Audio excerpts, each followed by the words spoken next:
Hey, friends. I just got done watching Norm make a cocktail for himself, and I'm thinking, that sounds like a damn good idea. It's been a hell of a day. Busy day working from home. Went out and ran an errand after. Had to go to Target and pick up a prescription at the CVS there, and damn, it's like stressful to go out these days. So trying to do as little bit as possible, and only if we absolutely need to. But sometimes you gotta. Sometimes you gotta. So anyhow, I think I need a good stiff boozy drink. Hey, Bill. And one of my favorites, I'm going to go ahead and do, because I'm wearing a Chicago shirt anyway. I want to do one that I kind of reverse engineered from a restaurant in Chicago that is no longer in existence called Bottle Fork. Great place, great cocktails.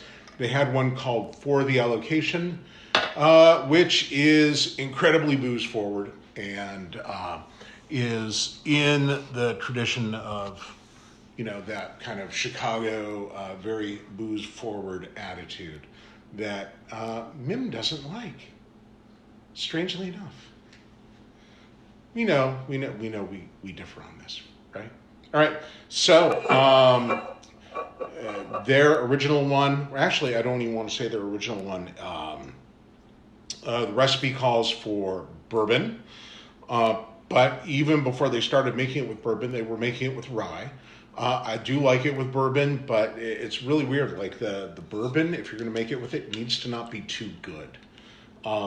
If it gets too smooth and rich and sweet, there's some sort of edge that's lost. So I'm going with rye. Again, rye just has an edge there, which, if that's what you're looking for, is really good.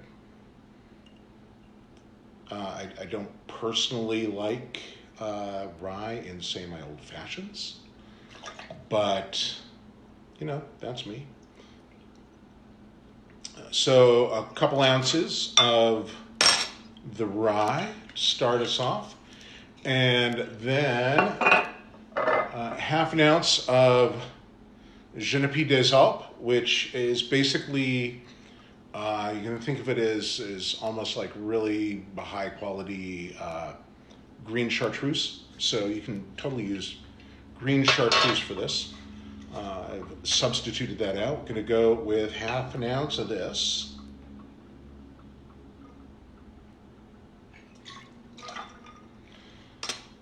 And I've got a thing here because the cork disintegrated on me, broke off, not into the thing, thankfully, but needed a little something else to stop it up. And then half an ounce of, I'm using Tattersall Bitter Orange. The original recipe is Grand Classico, so any of that kind of bitter orange liqueur will work. Aperol will work. So you've got some options there if you can't find the Grand Classico. And if you're not in the Twin Cities, the Tattersall is probably going to be a little hard to come by. So, oh, this is like funky smelling stuff too. Originally, when I was experimenting with the variants on this was just so funky smelling by the time I got done with it. It's like really tasty, but I was calling it the pagan bookstore. And if you've ever been into a pagan bookstore, you know the smell I'm talking about. And a couple of dashes of the Reagan's Orange Bitters. This thing is so citrusy, you'll freak. It's not really citrusy, it's just orange as all hell. Give it a stir. How's everyone's day going? Hope you've been having an okay one. Weird day. It's all gray out, too. Leafy, sunshiny, but all right. So let's grab my strainer. Where's my strainer? Here it is.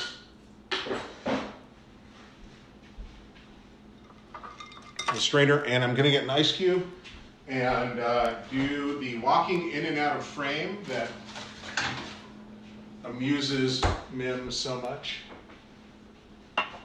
So, ice cube. Doo-doo.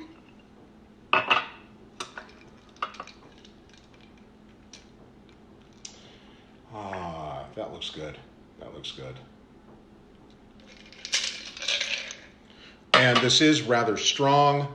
You know, sometimes with cocktails, you know, you're mixing booze with something else, like, you know, sugar or some sort of mixer, or if you're Norm, jam, which is brilliant, Norm. I've got to give that a try. But this is booze mixed with more booze mixed with more booze. So, hold on. Oh, just looking at. This is hard to read comments. I'll catch up with comments afterwards. They're appreciated. I see you guys are there, but. All right, just express some of that. No, I'm not going to flame it this time. Well, I mean, I flamed it, but I'm not going to ignite it. All right. For the allocation, here's to Bottle Fork, a restaurant which is missed, but will always be remembered as long as I'm drinking this stuff. Oh, that's good. That is good. And very, very orangey. It's bright. Unlike today. So, if you want to give this a try, Renee, if you're watching this at some point, this is the one that I was talking about making for you that you had not tried yet, but you like the orange. So I'll make you one of these next time we get together on the other side of this cavalcade of whimsy that we're calling social distancing. So have a good evening, everyone. Take care of yourselves. Stay healthy. And until the next time, we'll see you.